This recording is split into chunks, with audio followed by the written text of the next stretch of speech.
106 KMEL. The legend is in the building. Finally got him in here, the one, the only Jermaine Dupri. What's up? What's going on, brother? I'm good. How you? Welcome back to the Bay Area. Yeah. What's going on with you, man? Man, you know, I'm promoting this new record. It's called Where You At featuring Bow Wow. Yeah. It's the first single from my new album.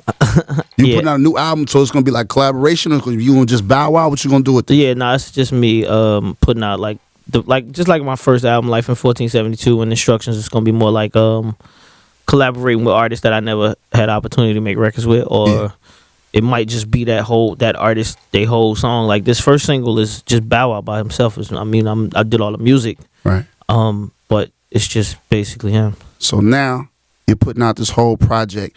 What sound are you going for? You've been on the cutting edge of making music for a very long time. Yeah, you've always been ahead of the game. So what we gonna get from this album when you drop it? I don't really know. I mean, I never really know. Yeah. You know what I'm saying? I never really know if I'm creating a sound. I don't know really. I just know what feels good to me. So right. I feel like good songs and just good melodies and good feel good records is just like a thing of the past for some reason. Right. Just records that just feel good, I think. You know what I mean? That's all we can expect from this project. I'm just gonna I was thinking about it last night, and then I went out and I'm like, nah, I'm not gonna change the tempo and I ain't gonna go this place and go this place. I'm gonna try to put out a bunch of records that feel like the same records that I put out, all in the same veins, and see if I can do my little version of Teddy Riley for a minute. Okay. All right. We're getting the work out the way. When's the album gonna come out? I don't even know. It's about how many records I put out. You know, it's really because there's a bunch of different marks that I'm trying to hit. Right. It's a instrumental mark that I want to get to. I want to put out an instrumental record that actually performs as well as anybody else's record that's out in the streets. Right. And mentally, that's a difficult place to be, because the people on the other side of the table that's gonna play your records, they haven't seen an instrumental record that has that same type of or is just good enough to play as much as they play any other record that they play on the radio. But we have seen it. I know I saw it. Herbie Hancock did it with Rocket, right? So, and he won a Grammy. So it's possible, right? You just got to make an incredible record. So that's one of the feats that I'm trying to, I'm trying to do that with this album. And I'm also trying to make a bunch of collaboration with people that I never made records with. I don't see nobody doing it. I see people going and make collaboration with the same person that they heard somebody else make a collaboration with 2 weeks ago. Right. See, this is what I'm talking about. I finally got him here, and I told you I was going to ask $1 million questions. You know what I mean? So you're right. Give him some water, because we're going to be in here. Yeah. We're going to run through it. All right. Now, a long time ago, I heard an interview with you talking about the death of R&B and how R&B was missing, and you want to start a crusade to get it going. I want to know, like, as of lately, I've been trying to find a good love song, for years and years. There was always like one or two good love songs around it, and I don't see those anymore. Yeah. Every once in a while, Miguel get one every once in a while, Trey get one every once in a while, but I haven't seen Always and Forever or songs of that in a long time. Where did we go wrong with R&B? And you've had R&B hits, so I know. Yeah. That's why I was like, when you coming in, I asked you. It was actually, it's mostly about the act of love and all of this. Like, girls started basically making guys feel soft if they were more into the lovey-dovey side of life. Right. If you was a practicer, if that's a word. It is today. Go ahead. What is the word? Practicee or whatever of if even a word. If you was a person that practiced chivalry, let me say it right. There we go. If you practice chivalry, then in 2007, 2008, 2009, you was considered soft, kind of like, you know what I mean? Like, girls they don't like the guy that actually practice chivalry. They don't like the guy that really, the majority of girls anyway. Right. There's some girls out there that still like that, but majority of girls, they don't even know what that is. You know what I mean? So we started losing that the whole being nice to a woman just went out the window. Yeah. So then it was like you needed songs that spoke to the guy that they wanted now, as opposed to that nice guy. Right. They didn't want that guy that was like being nice to them. No. When did it hit you like, yo, this is music is good, but it just went a total left? You was like, something has to change. 'Cause I used to think it when I heard you say it in the interview. I'm like, yo, he gets it.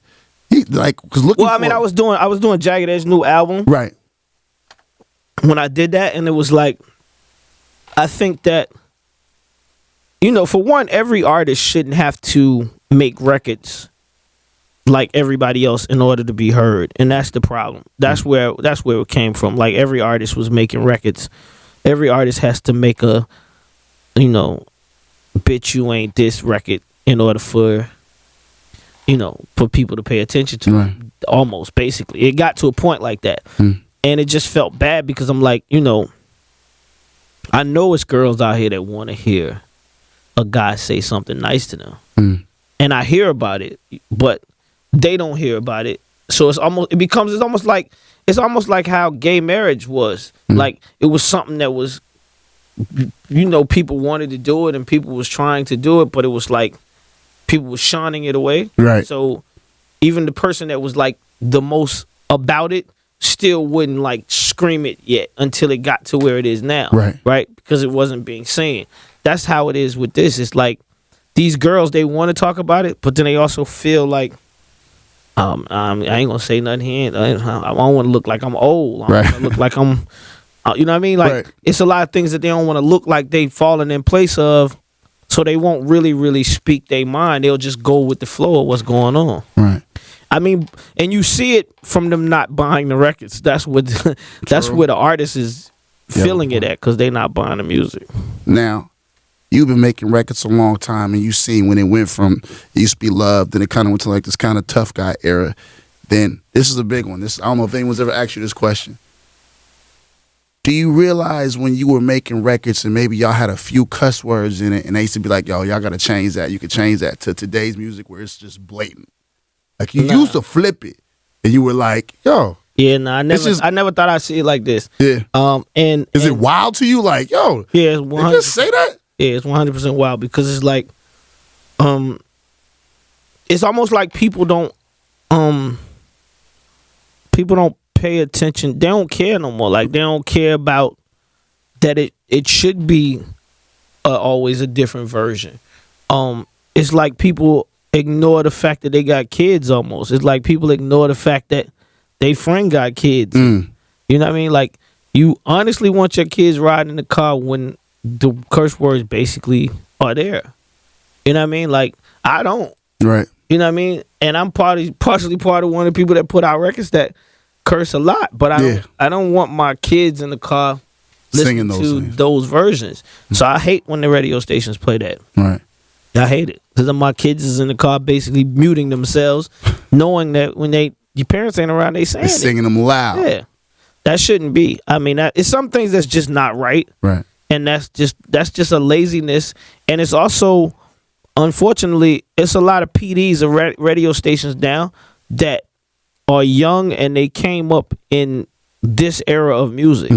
They weren't groomed from that era. You know what I mean? They weren't interns and stuff like that. They just because we also live in an era of time where now an older man will endorse a younger person to make himself cool. Look cool. And that's not right. Yeah, that's not right. That's not right in any form. Yeah. But that's what's going on, though. And now, the bigger question. I hope you enjoying my joints, man. When I heard you was coming, I had to, I usually come off the head. I was like, I'm asking all the questions. I've also always hear you talk about the power of the DJ. Yeah. It's a 2-part question. Yeah. One, sometimes I feel like our music as urban people don't get accepted and don't get played as much as we should in certain areas. It seems like we get shunned. Like, you can look like us, but you can't beat us. 'Cause Yeah. It seems like we're too rowdy, and I don't understand why. Have you had that any like backlash from the records, or from you see the backlash in the music? There's Oh yeah, certain 100%. records I mean, it's mostly in DJing. It's like that. You know what I mean? Like my whole residency in Vegas is like that to me. It's like this is an EDM playground. right. Jermaine Dupri plays hip hop music. Do they love that I'm playing that? I don't think that they love that I'm playing it. They wish I was playing more EDM cross with hip hop to sound like the rest of the DJs. Right. But my thing is, how is this possible? Hip hop is a much bigger art form.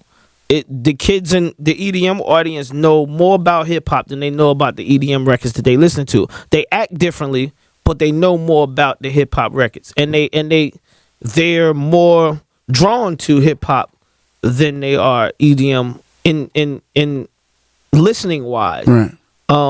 Going to shows and festivals is like, for one, it's never been a hip hop DJ festival for us to even test this and see if it's equal or not equal. So my mindset is always that, like you said, our side of it gets shunned. We haven't even seen if we could do the exact same thing as these Coachella shows and this, that, and the third that these other DJs get opportunity to DJ at. So definitely I see it all the time. I feel it all the time. And it angers me because it's like I see how the crowd reacts when I play records. I don't hear, when I'm watching the EDM show, I don't hear the kids scream when you drop a record. Like, oh, I don't get that reaction. Right. It's just, hey. They do the same thing To the throughout the drop. whole Every set. time it drops, they give you that certain scream. Yeah, it's the same excitement. It never changes. With hip hop, another song, you might put on a different song and the crowd just go into a place that they never went before, right? So that's it's a different reaction. So yeah, I mean, I feel what you're saying totally all the time. You're DJing now. Yeah, You're a super producer. yeah. You've studied the EDM. What is the missing step between you becoming the great urban DJ like EDM? Because all they're doing is they might take your record, take your hook, double it up, add a drop to it, and now it becomes their record. You really know how to produce a record. How are we going to get the Jermaine Dupri show with all your records, like an EDM DJ, with all you, but urban? You could do it. It's easy. That's not really hard because EDM shows is all it's special effects. It's not music. Right, the lights and the extras. It's all about the lasers. It's all about the smoke. It's all about the confetti. It's all about the light show. You know what I mean? Like, and the education of it is first and foremost. That's what we got to work on. Like me, as educated as I am with music and everything, I went into DJing not realizing what these guys was doing. Like, Avicii has a light man.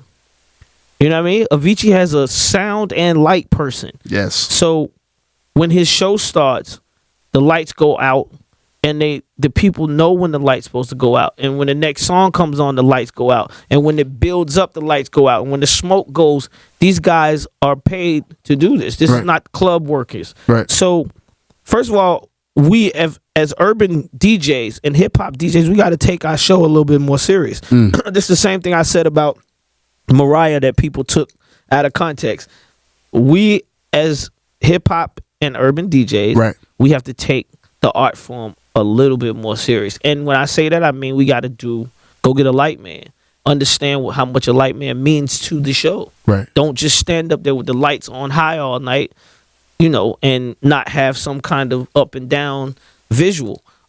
That's what plays a big role in a lot of EDM music shows, because the music has no words. Right. You're just listening to sound effects and the same beat, but the visuals is different. Right. You know what I mean? I think and I partially believe that's why Kanye is heavy about his visuals and doing the way he does. If you notice, Kanye doesn't actually shoot videos that focus on his face. He shoots videos so you focus on images and visuals and things, and he talks about stuff like that because I think he understands that as well. Like a lot of these artists that become super huge, a lot of it doesn't have a lot to do with the music. There it is, man. You've answered my question. Yeah, we done the work. Stay close. We got more. And the music coming out again. When's that coming out? Oh, well, we just dropped a new single, Where You At, featuring Bow Wow. And, just continue to keep listening and look for new music from Jermaine Dupri. Here's a question. A new question. I got one. This is one I think of this. What would you think would be your biggest miss, which was still a good record in your mind that it was ahead of its time? It just didn't make it that you put out. I would say Money Anything. That was huge. No, it wasn't. It was huge culturally. It wasn't a number one record. So it's like I have a long streak of number one records, right? And Money Anything don't go in that list. Really? Yeah. I was young, but like when you said it, I got goosebumps. Yeah, so it's like, really? yeah. That's like the record. And I say that because I didn't push a lot of things that I could have pushed on people at that particular point in time. I could have pushed that people were being idiots by not reacting to who Jay-Z was. Right. But I didn't know what so you say before it's time that I didn't know Jay-Z was going to end up being the Jay-Z that he is. When I made that song, I loved Jay-Z at that particular point, what he was saying and how he sounded and his flow, and me and him had so much in common. So that's why I did the song. But as far as like where he would turn out to be and how the culture would look at him as a person, that song was way before its time. And it didn't do me having a song with Jay-Z, like just think if I had Money Anything right now. That song would be probably the biggest song in the world for the next 10 years. Right? Yeah. That's what I'm saying. So it's like that. That's what it is, man. Jermaine Dupri, you're the best, dude. Appreciate it. Thank you. Yo, got more coming up for you. You got to keep it locked. It's all here. Yeah. 106 KMEL. Yeah, heard.